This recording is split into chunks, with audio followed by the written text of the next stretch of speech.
Praise the Lord. ஆண்டவராகிய இயேசுவின் நாமத்தினாலே இந்த 80வது நாள் ஜெபத்தில் உங்களை சந்திக்கிறதுலே மிகவும் மகிழ்ச்சி அடைகிறேன். ஆண்டவர் நிச்சயமாக இன்றைக்கு ஒரு ஆசீர்வாதத்தை உங்களுக்கு கட்டளையிடுவாராக. வேதம் சொல்லுகிறது, எலியாவை பார்த்து எலிசா கேட்கிறார், எனக்கு உம்மிடத்தில் இருக்கிற வரம் ரெட்டிப்பாய் வேண்டும். உடனே எலிசா சொல்கிறாரு, நான் எடுத்துக்கொள்ளப்படும் போது நீ கண்டாயானால் அது உனக்கு கிடைக்கும். அது ரொம்ப அரிதான காரியத்தை நீ கேட்டாய். ஆனால் வேதம் சொல்லுது, கடைசியில் எலியாவை எங்கே எடுத்துக்கொள்கிறாங்கன்னா யோர்தான். அந்த யோர்தானுக்கு போகும்போது வேதம் சொல்லுது, எலியாவுக்கு ஒரு அற்புதம் தேவைப்படுகிறது. எலியா ஒரு அற்புதத்தை செய்துதான் அவர் யோர்தானுக்கு போகிறார். ஆனால் திரும்பி வரும்போது வேதம் சொல்லுது, எலிசாவுக்கு கர்த்தர் அதே போல அந்த யோர்தானை பிளக்க பண்ணி ரொம்ப அழகாய் எலிசாவை கர்த்தர் கொண்டு வந்தார். எலியாவினுடைய கடைசி அற்புதம், எலிசாவினுடைய முதல் அற்புதம். இன்றைக்கு இந்த சத்தத்தை கேட்கிற ஆண்டவருடைய பிள்ளைகளை, உங்கள் கண்களுக்கு முன்பாக பெரிய சவாலாய் பெரிய காரியத்தை செய்த பலருடைய வாழ்க்கை ஆச்சரியமாக இருக்கலாம். அவங்கள மாதிரிலாம் நான் தூசிக்கு கூட வரமாட்டேன், அவங்கள மாதிரிலாம் ஒன்றுமே என்னால் பண்ண முடியாது அப்படின்னெல்லாம் நீங்கள் நினைக்கலாம். ஆனால் அப்பாவினிடத்துலேருந்து நீங்கள் வரத்தை வாங்கிட்டீங்கன்னா அவர்களை காட்டிலும் பல மடங்கு அதிகமாய் ஆண்டவர் உங்களை செய்ய வைப்பார். உங்கள் ஃபேமிலியில் இருக்கிற எல்லாரை காட்டிலும் நீங்கள் நிறைய செய்வீங்க. எங்கள் அப்பா பெரிய லெஜண்ட், அவரை மாதிரிலாம் செய்ய முடியாது. நீங்கள் உங்கள் முன்னாடி யாரையோ ஒருத்தரை முன்னாடி நிறுத்தி இவங்கள மாதிரி பண்ண முடியுமா, அவங்களுடைய அற்புதம் எவ்வளோ பெருசு அப்படின்னு நீங்கள் நினைக்கலாம். ஆனால் ஏசப்பா இன்னைக்கு கிருபையாய் வாக்கு கொடுக்குறாரு, இல்லை மகளே, இல்லை மகனே, அதை விட அதிகமாக உங்களை கொண்டு செய்கிறதற்கு கர்த்தருக்கு லேசான காரியம். ஆமேன். ஆண்டவருடைய பிள்ளைகளை, இன்றைக்கு மிக ஒரு முக்கியமான ஒரு வசனத்தை கொண்டு ஒரு ஞானத்திற்காக நம்ம ஜெபிக்க போகிறோம். இது ரொம்ப அவசியமானது. வாசிக்கலாமா? ஆதியாகமம் 30ஆம் அதிகாரத்தினுடைய 30வது வசனம். நான் வரும் முன்னே உமக்கு இருந்தது கொஞ்சம், நான் வந்த பின் கர்த்தர் உம்மை ஆசீர்வதித்ததினால் அது மிகவும் பெருகி இருக்கிறது. இனி நான் என் குடும்பத்திற்கு சம்பாத்தியம் பண்ணுவது எப்போது என்றான். இந்த இடத்துல யாக்கோபு தன்னுடைய மாமனாராகிய லாபான் இடத்துல என்ன சொல்கிறான் அப்படின்னு சொன்னால், நான் வரதுக்கு முன்னாடி உங்களுக்கு கொஞ்சமாக தான் இருந்துச்சு, ஆனால் நான் வந்ததுக்கு அப்புறம் உங்களுக்கு நிறைய வந்துருச்சு. இப்போது நான் ஒன்று கேட்குறேன், நான் என் குடும்பத்துக்கு நான் எப்போ சம்பாதிப்பேன் அப்படின்னு கேட்குறேன். அப்படின்னா இந்த இடத்துல யாக்கோபுக்கு ஞானம் உதயமாகுது, அதுதான் சொல்லணும். அப்படின்னா நான் வரதுக்கு முன்னாடி உங்களுக்கு கொஞ்சமாக தான் இருந்துச்சு, இப்போது என்னுடைய பலத்தை, என்னுடைய திறமையை, என்னுடைய ஐடியாவை எல்லாம் உங்களுக்கு நான் இம்ப்ளிமெண்ட் பண்ணி நான் இப்போ என்ன பண்ணேன்னா, நீங்கள் இப்போ வளர்ந்துட்டீங்க, உங்களுக்கு இப்போ நிறைய ஆயிடுச்சு. எனக்கு இப்போ ஒரு கேள்வி எழும்புது, என் குடும்பத்தை என்ன நான் எப்படி பார்த்துக்குவேன்? ஆண்டவருடைய பிள்ளைகளே, இதில் ஆண்டவருடைய பிள்ளைகள் ரொம்ப ஞானமாக இருக்கணும். உங்களுடைய பலன் உங்களுக்கு முக்கியன்றதை நீங்கள் மறந்துடாதீங்க. நம்ம நிறைய பேர் நம்முடைய பலத்தை, நம்முடைய திறமைகளை, நம்முடைய நிறைய காரியத்தை மற்றவர்களுக்காக பயன்படுத்துகிறாங்க. மற்றவர்களை உயர்த்துறதுக்கு, மற்றவர்களை வளர்த்துறதுக்கு, மற்றவர்களுடைய ஆறுதலுக்கு, மற்றவங்க சந்தோஷமாக இருக்கணும் இப்படின்னு சொல்லி நிறைய பேர் பயன்படுத்துகிறாங்க. உங்கள் வலிமை உங்களுக்கு முக்கியம் அப்படின்றத நீங்கள் மறந்துடாதீங்க.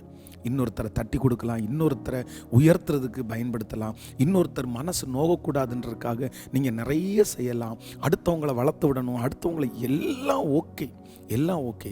ஆனால் ஒரு ஞானத்தை நீங்கள் விட்டுறாதீங்க. உங்களுடைய வலிமை முதல்ல உங்களுக்கு பயன்படணும். உங்களுக்கு தேவை, உங்களுடைய ஞானம் உங்களுக்கு தேவை.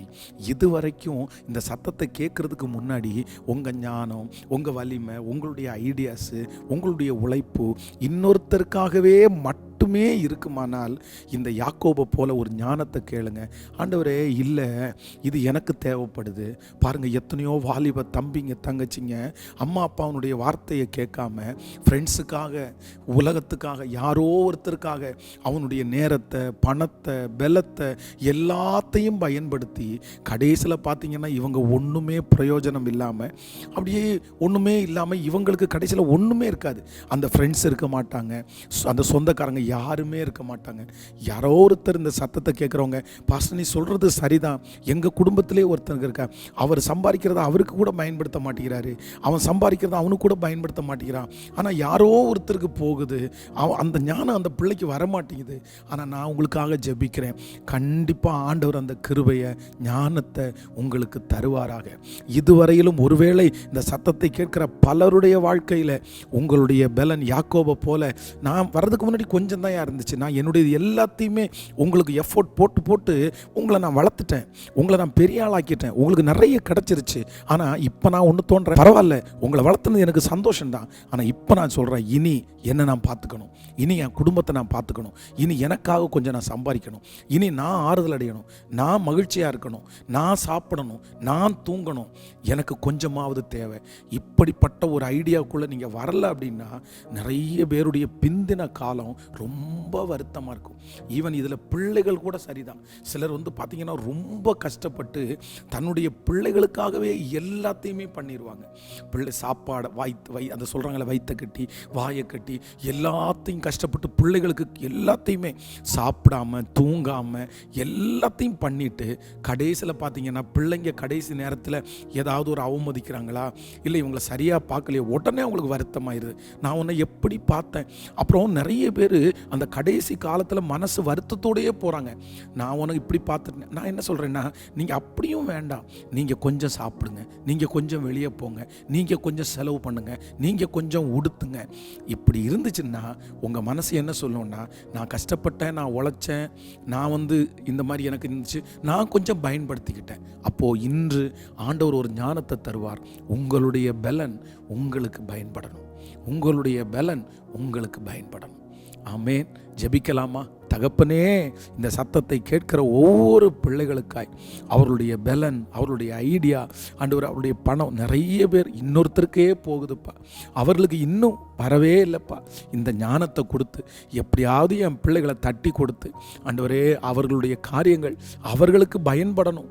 நான் கர்த்தர் என்ன ஆசீர்வதிச்சார், நான் நல்லா இருக்கிறேன், நான் சாப்பிட்டேன், நான் தூங்கினேன், நான் இந்த மாதிரி சந்தோஷமாக இருந்தேன் அப்படின்னு எங்கள் பிள்ளைங்க சொல்லட்டும். ஆண்டவரே, இன்றைக்கி பிறந்த நாளை காண்கிற, திருமண நாளை காண்கிற உடைய பிள்ளைகளை மனதார நான் ஆசீர்வதிக்கிறேன். அப்பா, இந்த 100 நாள் ஜெபத்தில் எந்த பிள்ளையெல்லாம் இப்போது ஜெப குறிப்புகளாக அனுப்பியிருக்காங்களோ ஆண்டவரே, எல்லாத்தையும் சாட்சியாக நிறுத்துங்கப்பா. வருகிற ஆண்டு என் பிள்ளைக்கு ஒரு ரொம்ப ஆசீர்வாதமான ஆண்டாக மறணும். நீர் கூட இரும், இயேசுவின் மூலம் பிதாவே. ஆமேன், ஆமேன். God bless you. ஆண்டவர் உங்களை ஆசீர்வதிப்பார். இன்று மாலையில் சந்திப்போம். இந்த நாள் உங்களோட கர்த்தர் இருப்பார்.